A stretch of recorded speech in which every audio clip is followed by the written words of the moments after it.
বাটিতে কি?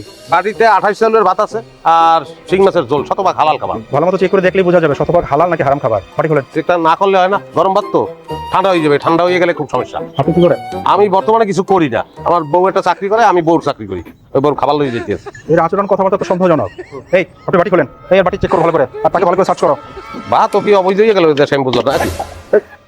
সরি এই আচ্ছা দিয়ে দাও। আচ্ছা ভাই সরি বললে তো কোনো কাজ হইবে না, আর আমার ভাত পাবো, আমার তো ভাত লাগবে, গরম ভাত লাগবে আমার। আরে বললাম তো মাঝে মাঝে এমন হয়ে যায়। আপনি আসুন, আপনাকে চেক করতে হবে না না না ভাই, আমার চেক করেন, আরো আছে যে শিং মাছের ঝোল আছে, কিন্তু আমার গরম ভাতের ব্যবস্থা করতে হবে। আরে ভাই আমরা কি ইচ্ছে করে ফেলেছি? আপনি একটু ম্যানেজ করে নেন, আমরা এখন কাজ আছে। ভাই আমার বউরে তো চেনেন না, তাকে তো অনেক রাত।